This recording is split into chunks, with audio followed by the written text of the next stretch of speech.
Greetings in the name of Jesus lord hour saver క్రీస్తు నామమున శుభాభివందనములు. ఎఫెసీయులకు రాసిన పత్రిక 4వ అధ్యాయము 15వ వచనం. ప్రేమ కలిగి సత్యం చెప్పుచు క్రీస్తు వలె ఉండుటకు మనం అన్ని విషయంలో ఎదుగుదాము. చూసారు, ఇక్కడ ప్రేమ కలిగాలి, ఒకటో విషయం. సత్యం చెప్పాలి, రెండో విషయం. మూడవది క్రీస్తు వలె ఉండుటకు అన్ని విషయాల్లో ఉండాలి. 3 విషయాలు ఇక్కడ మనం ప్రేమ కలిగి ఉండాలి.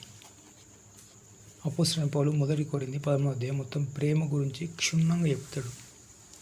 అక్కడ ప్రేమ గొప్పదనేది విశ్వాసం, నిరీక్షణ, ప్రేమ. కాబట్టి క్రైస్తవ ఆత్మీయ జీవితంలో మనం ఫలించాలి, మనం ముందుకు వెళ్ళాలి, మనకు ఆశీర్వాదాలు కావాలి దేవుని నుంచి. అంటే ఏం చేయాలి? ప్రేమ కలిగి ఉండాలి. ఎందుకంటే దావీదు మహారాజు లాంటి శత్రుప్రేమను అడగాలి దేవుణ్ణి. అబ్షలోము, సౌలు అతన్ని చంపడానికి వస్తారు, కానీ అతడు ప్రార్థన ద్వారా జయిస్తాడు. మరి సౌలుకు గాఢ నిద్ర కలగజేసి దావీదు మహారాజు తీసుకపోతే అతన్ని చంపచ్చు, ఒక రాయితోన, కత్తితో. చంపలేదు. అంటే ఈ ప్రపంచంలో పరిశుద్ధ బైబిల్లో దావీదు లాంటి శత్రుప్రేమ ఎవరు లేరు. మళ్ళీ తర్వాత క్రీస్తే. యేసయ్య ఏం చేశాడు? ఆ కల్వరి కొండ మీదకి సిలువను మోపిస్తారు, ప్లస్ ఆకారంలో ఉంటుంది కదా. అప్పటికే యేసు దేవుని పట్టుకొని 3 రోజులు అయిన తర్వాత అన్నం లేదు, నీళ్ళు లేవు, ఉపవాసంలో ఉంటాడు. శాస్త్రులు, పరిసయ్యులు, సద్దుకాయులు నువ్వు మెస్సియావు కాదంటారు. మెస్సియా అని యేసు దేవుడు అంటాడు. అసలు కొండ నడవడమే చాలా కష్టం. మరి కొండ ఎక్కంగా ఏమైనా నీళ్ళు ఉన్నాయా? లేవు. అన్నం ఉన్నదా? లేదు. ఏం లేదు. ఆ కొండ ఎక్కడమే కష్టం. ఆ సిలువను మోపిస్తారు.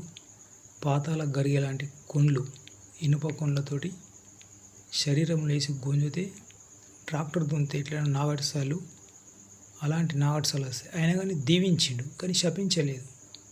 శాస్త్రులను, పరిచయాలను, సర్దుకాయలను, బంట్రౌతులను, సైనికులను అందరినీ దీవించిండు, కానీ శపించలేదు. కాబట్టి క్రైస్తవ ఆత్మీయ జీవితంలో మనం, మీరు పనిచేసే స్థలంలో మీ బాసే కావచ్చు, లేకుంటే మీ కింద ఉన్న అసిస్టెంటే కావచ్చు, ఎవరో ఒకరు వినకపోతే క్షమించే హృదయం ఉండాలి. లూకాసు 6:38 కదా, అలా 2 విషయాలు ఉంటాయి. క్షమించాలని చెప్తుంది, ఇవ్వాలని ఉంటుంది. కాబట్టి మన ప్రేమను ఇవ్వాలి ఇతరులకు, మన ప్రేమను చూపాలి. డాక్టర్స్ చూడండి, ఎంబీబీఎస్ డాక్టర్స్ చేసిన వాళ్ళు చాలామంది, హెల్త్ డిపార్ట్మెంట్లో అన్ని రకాల నర్సులు, ఆశా వర్కర్లు, వీళ్ళంతా పేషెంట్లను మురికి ఉన్న ఈగలు, దోమలు ఉన్నా కానీ వాళ్ళు ప్రేమతో ఆ డ్రెస్సింగ్ చేసి కట్లు కడతారు, చేస్తారు. వాళ్ళకి వచ్చే జీతం ఎంత? అతి తక్కువ సాలరీ. అన్ని డిపార్ట్మెంట్ల మీకు చూసుకుంటే హెల్త్ డిపార్ట్మెంట్ అనేది చాలా కనికర, ప్రేమ గల చూపే డిపార్ట్మెంట్. కాబట్టి మనం వాళ్ళ కోసం కూడా ప్రార్థన చేద్దాం. ఎందుకంటే వాళ్ళకు ట్రాన్స్పోర్టేషన్ వాళ్ళ సొంత ఖర్చులే, హెచ్ఆర్ఏ ఉండదు. వాళ్ళకు స్టేట్ గవర్నమెంట్ ఇచ్చే సాలరీ తక్కువ. మరి వాళ్ళకు ఇంక్రిమెంట్ పెరగాలి. వాళ్ళ కుటుంబాలను దీవించండి, వాళ్ళ భార్య పిల్లలను, వాళ్ళందరినీ దీవించాలని ప్రార్థన చేద్దాం. ఎందుకంటే వాళ్ళు చదువుకున్న ఖర్చులకై వడ్డీ మందం కూడా కాదు వాళ్ళ జీతం. కాబట్టి హెల్త్ డిపార్ట్మెంట్ దీవిద్దాం. డాక్టర్స్, అన్ని రకాల ప్రైవేట్ హాస్పిటల్స్ ఉన్నాయి బయట, వాళ్ళ హాల్ రెంట్, ఎంప్లాయీ సాలరీస్ అవన్నీ చూస్తే వాళ్ళకి మిగిలేది చాలా తక్కువనే పబ్లిక్ సర్వీస్ చేసేది. కాబట్టి మనం వాళ్ళని కూడా దీవిద్దాం. డాక్టర్స్ని దీవిస్తే మనకు దీవెనలు. యోబు ఏం చేసిండు? తన స్నేహితుల్ని ఎక్కువ దీవించాడు. కాబట్టి క్రైస్తవ ఆత్మీయ జీవితంలో మనం దీవించాలి, కానీ శపించద్దు. మోషే ధర్మశాస్త్రం పుట్టినప్పుడే శపించద్దని పుట్టింది. చాలామంది పడిపోతారు. యాజకులు ఆదివారం నాడు బైబిల్ పట్టుకొని బోధిస్తారు, మళ్ళీ సోమవారం నుంచి శనివారం వరకు పడిపోతారు, మాటల్లో, చూపుల్లో, తలంపుల్లో. కానీ క్రీస్తు రక్తంలో కడుక్కొని మళ్ళీ ప్రేమ కలిగి మళ్ళీ ఆదివారం బోధిస్తారు. కాబట్టి క్రైస్తవ జీవితంలో before going to God's presence you must clean your sins through the blood of Jesus Christ. అంటే నువ్వు దేవుని సన్నిధికి వెళ్ళే ముందు ఖచ్చితంగా నీ యొక్క మాట, చూపు, తలంపుతో చేసిన పాపాలన్నీ యేసు రక్తంలో కడుక్కోవాలి. 1 యోహాను 1వ అధ్యాయం 7-9 వరకు ఉంది కదా. యేసు రక్తం ప్రతి పాపమును కడుగును. మన మాట, చూపు, తలంపుతో చేసిన అవన్నీ కడుక్కొని తర్వాత దేవుణ్ణి లాంటి ప్రేమ కలిగి ప్రార్థనలో దీవించాలి. దీవిస్తే దీవెనలు, శపిస్తే శాపాలు. ఇది ఒకటి, ప్రేమ కలిగి ఉండాలి. సత్యం చెప్పుచు రెండో విషయం. చాలామంది అన్నదమ్ముల విషయంలో గొడవలు కానీ, భార్యాభర్తల విషయంలో గొడవలు కానీ, పక్కింటి విషయంలో గొడవలు కానీ, ఆస్తిపాస్తుల విషయంలో గొడవలు కానీ, ఎక్కడనే కానీ గొడవలు అయినప్పుడు సత్యం చెప్పరు. ఏం చెప్తారు? అబద్ధం చెప్తారు. ఆ అబద్ధం చెప్పిన విషయము వాళ్ళకు వస్తుంది శాపము, వాళ్ళ పిల్లలకు వస్తుంది, వాళ్ళ పిల్లల పిల్లలకు వస్తుంది శాపము.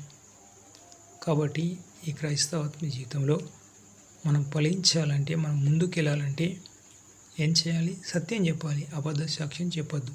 మోషే పదాజ్ఞలు ఉన్నాయి కదా, ధర్మశాస్త్రం పుట్టినప్పుడే ఆ మోషే పదాజ్ఞల్లో ఒక ఆజ్ఞ ఏముంది? అబద్ధ సాక్ష్యం పలకకూడదు.